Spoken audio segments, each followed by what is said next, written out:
Selamat datang di Share Podcast bersama saya Romi Silado. Banjir akhir pekan kemarin intensitas hujan sangat tinggi. Berdasarkan informasi dari BMKG, memperkirakan curah hujan di kota Surabaya pada umumnya di Jawa Timur akan terus tinggi sampai awal Januari atau pada awal tahun. Dampak hujan akhir Desember tersebut tentunya juga berdampak pada PT Surabaya Industrial Estate Rungkut. Hari ini kita akan membahas strategi efektif penanganan banjir dan pencegahan hingga penanggulangan di PT Siar bersama narasumber kita, Kepala Divisi Manajemen Kawasan Siar, Bapak Muhammad Afifuddin.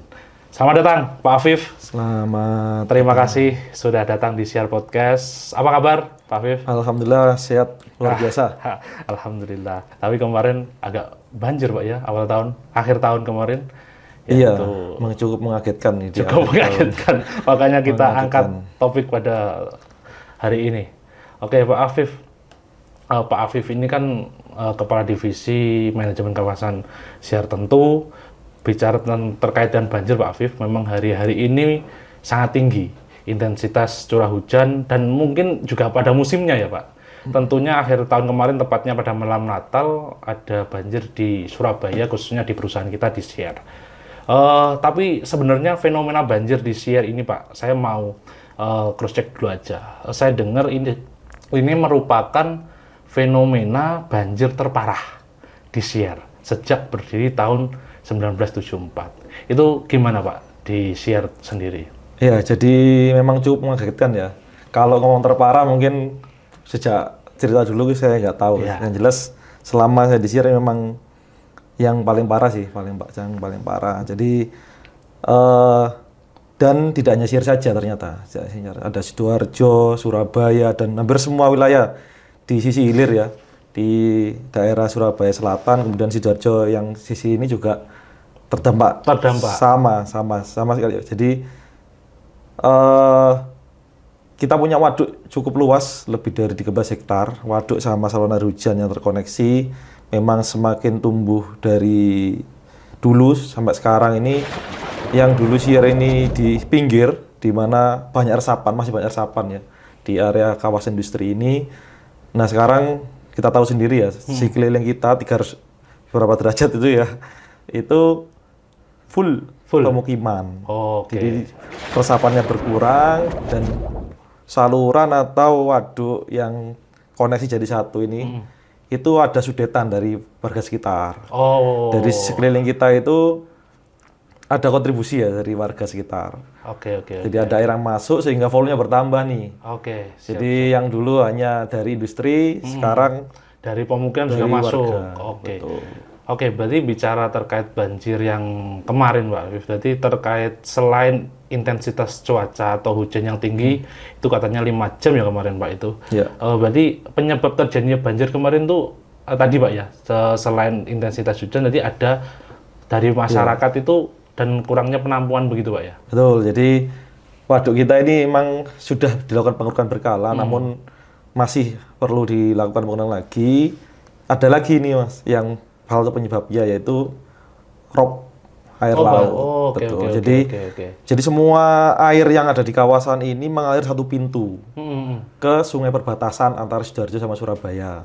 Nah saat itu sedang kondisi rop. Jadi muka air yang kita gitu, buang itu, jadi yang kita buang, kita keluarkan di kawasan itu kondisinya sudah tinggi. Sehingga air mengalir lambat. Nah, prinsipnya kan gini, input lebih besar dari output. Jadi inputan dari kawasan ini besar, intensitas hujannya cukup tinggi, outputnya kecil. Sehingga air nggak bisa bergerak kemana-mana. Akhirnya meluber kemana-mana. Akhirnya itu yang biasanya ada genangan-genangan di beberapa spot, ini hampir 90% itu tergenang. Itu yang kemarin saya kaget, loh kok bisa sampai kayak gini ya. Ternyata memang muka air di hilir dari kawasan kita itu sudah tinggi, sungai perbatasan. Iya, benar. Dan itu ada banyak eceng gondok yang cukup banyak di situ. Kemudian pembersihannya juga selama ini masih belum ada pengerukan di area situ. Sungai perbatasan. Kemarin, kemarin saya lihat itu Pak Dirut itu juga langsung turun ke lapangan ya Pak. Itu gimana Pak kemarin hasilnya? Mungkin Pak Afif juga ikut mendampingi kemarin. Ya, jadi di keesokan harinya ya selama malam itu banjir, kebetulan tim kami juga gak pulang untuk menyisir ya titik-titik mana yang agak area genangan yang cukup tinggi dan nanti seperti apa sih penanganannya gitu Mas. Pagi hari Pak Dirut datang, kita cek nih beberapa lokasi. Oh ini memang hilir dari kita itu tinggi, sudah ngecek dari mana pintu air kita yang di sisi timur itu, kemudian ngecek di sungai perbatasan, memang ya bagaimana air nggak bisa kemana-mana gitu. Gitu. Nah, ada beberapa pintu air yang itu mengalir ke Kebon Agung, makanya kemarin paginya sudah Pak Wali Kota Surabaya langsung sidak ya ke kawasan ya, langsung kawasan kita cek ini. Jadi ada beberapa alternatif memang dalam kondisi urgent itu kita mau memompa air itu ke Sungai Kebon Agung. Mau memompa air, Ya, Sungai Kebon Agung milik Pemkot Surabaya. Kalau yang perbatasan milik Pemprov Jawa Timur. Seperti itu. Mungkin nanti beberapa kondisi ya setelah kejadian itu kita jadikan pelajaran. Jadi kita mitigasinya kita pasang pompa di situ, kita standby-kan pompa. Jadi awal tahun ini sampai Februari info dari BMKG ya. BMKG itu cuaca ekstrim ya. Kalau sekarang ini kalau tanggal 10 Januari sampai dengan 10 Januari itu cuaca ekstrim. Memang nggak menentu. Kita standby. Jadi ketika cuaca ini sudah mulai gelap, wah ini teman-teman sudah siaga 1 ini untuk siap-siap ngecek pintu air, kemudian mempersiapkan pompa jika diperlukan. Jadi pompa ini alternatif terakhir ketika memang muka air di hilir dari outflow dari kawasan ini tinggi. Pak Afif banyak banget ya. Berarti awal-awalnya. Oke. Pak Afif tadi menyebutkan beberapa faktor Pak ya yang saya garis bawahi tadi. Tapi saya tertarik terkait dengan penampungan air atau waduk sihir ini Pak. Yang mungkin karena juga ada kontribusi dari warga akhirnya kan melebihi kapasitas penampungan.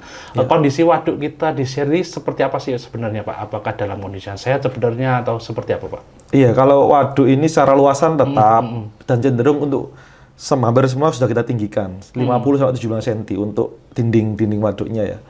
Cuma pengerukan ini masih kita lakukan di area yang memungkinkan, yaitu di area waduk sisi PMK sama sisi utara. Itu yang rutin kita ini kan. Nah, waduk utama kita di area kantor kita, di area masjid ini tahun 2025 ini kita eksekusi. Jadi ya awal tahun ini kita perencanaan, kemudian mungkin pelaksanaan di pertengahan tahun 2025 sehingga ya harapannya tampungan ini bertambah sehingga untuk mendelay air sebelum keluar ini ada tambahan kapasitas ininya. Ya, mungkin karena waduk sihir ini juga memiliki dampak yang sangat ekstra bagi masyarakat sekitarnya khususnya di kawasan. Dan kita juga koordinasi terus ya, apalagi menjelang musim hujan dengan kelurahan sekitar, dengan camat sekitar kita koordinasi. Jadi terutama terkait sampah. Sampah ini menyebabkan banjir ini juga hambatan-hambatan di beberapa saluran itu ya karena sampah. Tersumbat akhirnya Pak. Tersumbat, betul. Dan volume ini juga berkurang, volume tampungan kita kalau semakin banyak sampah. Semakin banyak sampah di dalamnya. Hampir setiap tahun ya kita koordinasi dengan ini persiapan menjelang musim hujan itu kita koordinasi sama Camat Gunung Anyar, Camat Rungkut, Camat Tenggilis, termasuk di Berbek seperti itu. Oke. Memang perlu disadari kemarin tuh bencana dimanapun banjir Pak ya. Saya lihat semua wilayah Surabaya Timur Selatan ya. Itu iya benar. Teman-teman kita juga kan banyak warga tinggal di sekitar Sihir kan. Saya juga ngekos di selama ini nggak pernah banjir kok bisa masuk rumah gitu. Jadi bukan hanya di kawasan Sihir aja, cuma di sekelilingnya juga gitu. Cuma kita akan melakukan antisipasi sehingga tenan yang di dalam kawasan ini nggak sampai masuk ke dalam pabrik. Oke Pak Afif. Berbicara tentang tenan Pak Afif, berarti tentu banjir ini bisa dikatakan berdampak bagi para tenan. Pak Afif sebagai kepala manajemen Sihir, tenan-tenan itu seperti apa Pak dampak dari banjir kemarin Pak? Mungkin boleh cerita Pak? Ya memang sangat kaget ya karena cukup tinggi dan beberapa tenan masuk ke dalam workshopnya itu sampai 10-20 cm juga ada yang masuk. Ya kita sampaikan bahwa level air laut tinggi, curah hujan tinggi. Nah kita sudah melakukan beberapa langkah memasang ruang pompa untuk membuang air ke Kebon Agung dan sampai saat ini kita standby-kan. Selama musim hujan ini kita standby-kan. Oke. Harapannya nggak ketika intensitas tinggi dan muka air laut naik lagi kita segera masukkan ke Kebon Agung. Artinya para tenan ini sebelumnya sudah terinformasi dan juga komunikasi bagus gitu Pak ya terkait dengan antisipasi seperti itu. Iya. Jadi kita juga minta ini ya terbuka masukan pada tenan. Terbuka. Kita pada beberapa grup P2K3, grup Forkom itu ya kita sudah melakukan ini sudah kita jelaskan ya mulai ini. Dan tahun ini akhir Januari insya Allah untuk khusus untuk banjir di Berbek ya terutama B7 yang sering viral ini di beberapa sosmed ya media sosmed ini. Akhir Januari ini kita mulai September kita sudah bangun rumah pompa ya dengan kapasitas hampir 14 meter kubik per menit ya. Nanti itu harapannya tidak sampai gendang lama-lama ya. Sampai gendang lama. Ini sudah progres 80-90% ya. Wow, nanti keren. kita commissioning di 2 minggu lagi kita commissioning itu.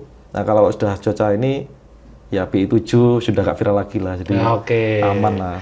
Kasihan ini siap. PI7 sudah lama ya. Salah satu faktor yang mempercepat airnya atau banjirnya kemarin surut menurut saya adalah salah satu antisipasi atau langkah cepat dari Pemkot Surabaya Pak. Ya. Mungkin Pemkot Surabaya kemarin juga langsung terjun juga ke kawasan ya. Mungkin itu salah satu apresiasi yang bisa kita berikan kepada pemerintah daerah atau di Pemkot. Saya pikir kemarin cukup bagus dan segera surut. Pak Afif, tadi Pak Afif menyebutkan terkait dengan pompa Pak.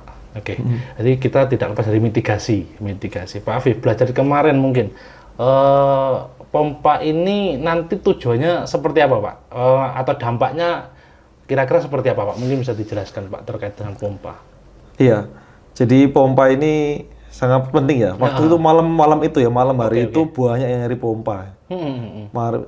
Baik tenan yang minta bangun ketika ya kita juga masih kebetulan utilisasi kita juga butuh juga di beberapa titik. Jadi mempercepat ini ya, ketika air ini sudah rata dengan sungai, itu ya solusinya kita kasih pintu dan kita buang. Seperti itu. Berarti membuang air lebih cepat begitu Pak ya? Betul. Nah, yang di Rungkut ini ya, kawasan di Rungkut, di area Rungkut ini ya kita membuang di area sungai Pemkot seperti itu. Karena memang urgensinya. Jadi itu hanya di sisi urgen. Kalau hanya hujan biasa dan lain-lain ya kita nggak nyalakan, masih menampung waduk kita, saluran kita masih menampung. Lah khusus di Berbek ini emang cukup tinggi ya, itu banyak kontribusi dari warga Berbek, kemudian perumahan Rewin itu outflow dari perumahan itu cukup banyak.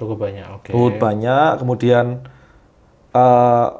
effluent keluarnya dari Berbek itu di area tol itu juga sudah tinggi ini ya sungainya. Makanya kita buat pintu air di situ dan kita bikin rumah pompa di situ. Tadi nah itu kita cek nanti ya awal Februari ya. Semoga PI7 nggak viral lagi di sosial media. Langkah yang luar biasa. Semoga keinginan dari PT Siar 80% Pak ya? Sekarang sudah progres 80%. Tinggal pemasangan listrik ya, mungkin 2 minggu lagi kita bisa commissioning uji ininya, sistemnya. Mungkin bisa kita sampaikan ke pemirsa juga, jadi kalau berinvestasi di Siar itu sudah terjaga, sudah dipenuhi oleh Siar dengan segala fasilitasnya Pak ya. Jadi jangan takut kepada pemirsa dan juga pendengar, mungkin wajib berinvestasi dan bergabung di kawasan Siar. Pak Afif, terkait tadi beberapa langkah yang sudah disampaikan mungkin terkait sistem drainase Pak. Sistem drainase di Siar itu seperti apa sih Pak?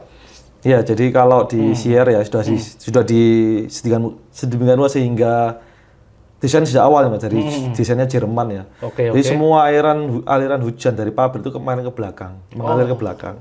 Itu ada namanya SAH, saluran air hujan. Kita punya kode-kode saluran hujan. Dari saluran hujan itu akan mengalir ke waduk. Dan ada juga dari jalan. Itu kita punya namanya street gutter ya atau selokan kalau bahasa ininya selokan. Itu juga akan terkoneksi ke saluran air hujan. Ini di tenan-tenan ada Pak ya? Ada semua di depannya. Jadi satu ruas jalan itu salah satu sisinya pasti ada selokan. Kemudian di belakang setiap tenan itu ada namanya saluran air hujan. Jadi semua terkoneksi situ. Nah, kita juga melakukan pemeliharaan rutin ya. terkait sedimennya, kemudian kebersihannya itu rutin ya, tiap hari ada pasukan yang untuk bersihkan semua. itu. Iya. Oke, siap. Pak Afif, mungkin terkait banjir kita sudah ulas dengan gamblang. Mungkin satu closing statement dari Pak Afif terkait dengan para tenan atau para masyarakat dan juga seluruh pemirsa dan pendengar podcast ini, monggo Pak. Iya. Terima kasih Mas Romi. Jadi terkait banjir ini memang tidak bisa diatasi sendiri ya, PDSR sendiri. Banjir ini harus turun semuanya, baik semua stakeholder ya. Jadi pemerintah, baik kalau kita kan ada pemerintah Surabaya yang selama ini memang sangat support sekali, kemudian pemerintah Sidoarjo, Pemprov Jati, terkait sungainya itu dan warga sekitar, dan stakeholder yang lain ya. Itu memang harus berkolaborasi bersama. Solusi saat ini belum tentu digunakan selamanya. Pasti ada solusi yang lain di kemudian hari. Mungkin ini solusi ini 5 tahunan ya, 5 tahun atau 6 tahun. Di tahun ke-7 butuh apa lagi nih. Jadi isu